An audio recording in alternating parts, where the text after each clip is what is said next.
Alors c'est parti pour la vidéo du jour et aujourd'hui je vais vous lire un partage que j'ai eu et puis derrière je vais développer sur différents points. Je tiens à vous rappeler que si aujourd'hui vous vivez un souci, un blocage, une problématique quelconque, vous pouvez la partager avec moi. Je vous ai mis un lien juste en dessous. Ça va vous permettre déjà vous de pouvoir vous libérer, de délier certaines choses à l'intérieur de vous. Et puis moi, je vais pouvoir vous créer du contenu autour de tout ça. Donc vous donner un maximum d'outils, un maximum de valeurs et pas mal d'explications d'un point de vue psychologique ou autre. Donc c'est parti. Je vous lis le partage. Les conflits dans mon couple, probablement dus à notre dépendance affective qui a débuté quand nous avons tout quitté pour partir à l'aventure. Comme si chacun était devenu la sécurité de l'autre et cela ne semble pas changer avec notre retour. Alors, il y a deux choses que j'aimerais partager ici. Le point numéro 1, c'est souvent on fantasme ou on projette sur le fait que on part à l'étranger, on part loin, on quitte tout et pour le coup tout ira super bien dans notre vie. On tourne la page, on gomme tout et on recommence. Ça c'est un fantasme les amis, parce que les problématiques que vous avez aujourd'hui dans votre vie, elles sont pas dues à l'extérieur, elles sont dues à votre monde intérieur. Donc c'est un fantasme que vous nourrissez et trop souvent les gens partent. Les gens quittent tout, partent, mais ils font pas de travail sur eux, ils changent pas leur monde interne. Et pour le coup, en fait, ils ne font que répéter. Ils retrouvent les mêmes problématiques, donc ils retrouvent la même cacahuète, mais dans un chocolat différent. Donc, si vous voulez changer ça, vous avez besoin de changer la cacahuète, mais pas de changer l'enrobage. Vous voyez? Donc, vous n'avez pas forcément besoin de changer de compagnon, vous n'avez pas forcément besoin de changer votre job, vous n'avez pas forcément besoin de changer de pays, mais vous avez surtout besoin de regarder déjà, dans un premier temps, ce qui se passe à l'intérieur de vous. Ça ne veut pas dire que vous ne devez pas partir, attention. Ça veut juste dire, mettez de la conscience lorsque vous quittez quelque chose. Parce que sinon, en fait, vous allez juste répéter et c'est dommage. Après, des fois, on a besoin de répétition pour finalement comprendre et regarder réellement ce qui se passe à l'intérieur. Par exemple, le gros truc que moi je vois parce que j'accompagne beaucoup d'entrepreneurs, c'est je veux être entrepreneur pour être libre. On n'est pas libre quand on est entrepreneur. On n'est pas libre quand on est entrepreneur. Moi, je voulais pas être entrepreneur. De vous à moi, je ne voulais pas être entrepreneur. Maintenant, la vie a fait que j'ai eu à devenir entrepreneur. Si je voulais vivre de mon activité, il fallait que je sois entrepreneur. Mais pour être très honnête avec vous, j'ai contacté beaucoup d'agences de coaching et autres. Et en fait, on m'a fermé la porte en me disant on n'a pas besoin. Donc, derrière, j'ai eu à créer mon entreprise. Mais tout ce que je reprochais à mon employeur, je le vis encore aujourd'hui. Je trouvais que je travaillais beaucoup, mes heures sup n'étaient pas forcément payées, j'étais pas forcément libre au niveau de mon temps.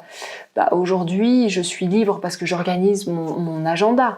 Mais entre guillemets, je fais beaucoup d'heures sup, je travaille beaucoup, j'ai des comptes à rendre à mes clients. Toute la pression qu'avait mon employeur avant, aujourd'hui c'est moi qui l'ai, donc je dois répondre à mes clients, je dois tenir mes promesses au niveau de mes services, je dois faire mes comptes, je dois payer les impôts, j'ai plein de responsabilités. Donc juste regardez ce que vous reprochez aux autres, parce que ce que vous reprochez aux autres, en fait, c'est surtout que ça vient toucher des choses à l'intérieur de vous.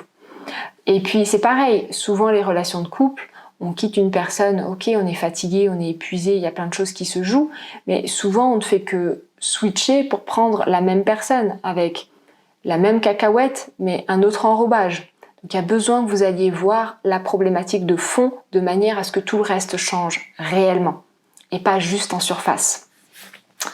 Ensuite, le deuxième point par rapport à la dépendance affective.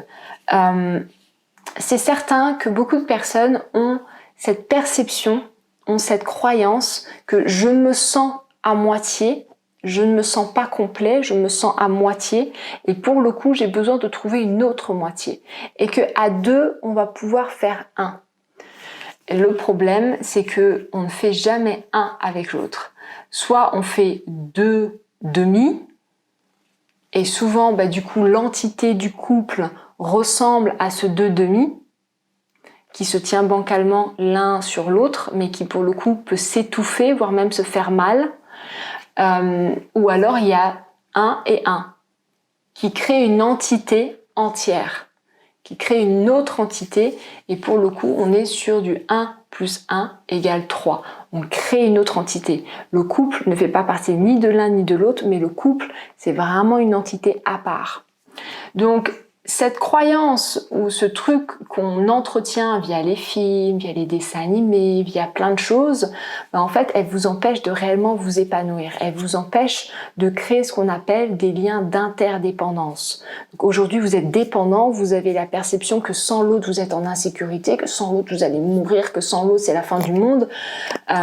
Ou alors, vous êtes trop dans l'indépendance, ou pour le coup vous avez l'impression que l'autre va vous étouffer, que l'autre ne va pas vous permettre de vous épanouir, donc vous êtes dans un truc où non, moi je suis hyper indépendant. Et il y a une troisième manière de vivre les choses, c'est l'interdépendance. C'est-à-dire on crée des liens de dépendance, entre guillemets, en tout cas on a conscience d'avoir besoin de l'autre, et en même temps on a conscience qu'on peut vivre seul. On a conscience que, voilà, dans l'être, aujourd'hui, je suis bien, je suis en sécurité, et l'autre est également en sécurité. Et pour le coup, on a un lien qui est beaucoup plus stable, qui est beaucoup plus ancré, et pour le coup, qui n'est pas nourri par de la peur. On n'est pas avec l'autre parce qu'on a peur, on n'est pas avec l'autre parce que la société nous dit que, mais on est avec l'autre parce qu'on le choisit. On le choisit. Et que, au final, il est libre d'être qui il veut. Parce qu'au final, le fait qu'il change ou pas, ça ne remet en aucun cas sa propre sécurité. Vous voyez? Et inversement, l'autre nous laisse être qui nous sommes. Parce qu'en aucun cas, ça ne remet en question sa sécurité également. Vous voyez? Donc vous avez besoin d'aller dans ce sens-là. Parce que sinon, forcément, vous allez devenir deux demi, pour le coup, essaye de fusionner ou essaye de trouver tout un tas de stratégies, mais pour le coup, vous ne serez pas dans une sécurité émotionnelle. Donc, pour cette personne, ce que je recommanderais, c'est déjà de se stabiliser soi, de te stabiliser toi, de toi trouver ton alignement. Et naturellement, en fait, dans les couples, ce que je perçois, en tout cas dans les couples que j'accompagne, ce que je perçois, c'est que quand il y en a un qui s'aligne, naturellement, l'autre s'aligne également. Naturellement, l'autre s'aligne également. En fait, quand il y en a un dans le couple qui travaille, très souvent en face, ça travaille également. Alors, il y a aussi le deuxième effet, c'est je travaille sur moi et puis après, je divorce ou après, je demande une séparation et autres. Ça, c'est autre chose. Mais étrangement, moi, les personnes que j'accompagne, il y a souvent cet alignement parce que j'insiste beaucoup sur le fait que on n'est pas là pour se séparer, on n'est pas là pour dénigrer l'autre, on n'est pas là pour dire je suis bien mieux que l'autre ou autre. On est là déjà pour prendre soin de soi et on est là pour apprendre également à prendre soin de son cercle intime. On est là pour prendre soin de soi et on est également là pour prendre soin de son cercle intime et de son entourage. Ok ? Le but du jeu, c'est pas de se couper et d'être trop centré sur soi, mais le but, c'est de trouver un équilibre entre moi et l'autre, moi et l'autre. La qualité de votre vie va dépendre de la qualité de vos relations. Donc, si vous êtes égocentré, naturellement, vous aurez de mauvaises relations à l'extérieur. Par contre, si vous trouvez un équilibre entre vous et les autres, naturellement, en fait, vous aurez de belles relations. Et si vous avez de belles relations, il y a plein de choses qui vont s'ouvrir dans votre vie. Non seulement professionnellement, mais aussi personnellement, au niveau de l'amitié également. Enfin, il y a plein de choses qui vont s'ouvrir dans votre vie. Ok, les amis? Donc, mettez-moi un petit peu en bas si vous avez des questions par rapport à tout ça, je serai heureuse d'y répondre.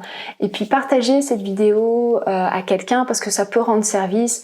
Likez la vidéo parce que ça me rend service. Et puis abonnez-vous à la chaîne parce que maintenant il y a une vidéo par jour. Et moi je vous embrasse très fort et je vous dis à demain. Ciao les amis!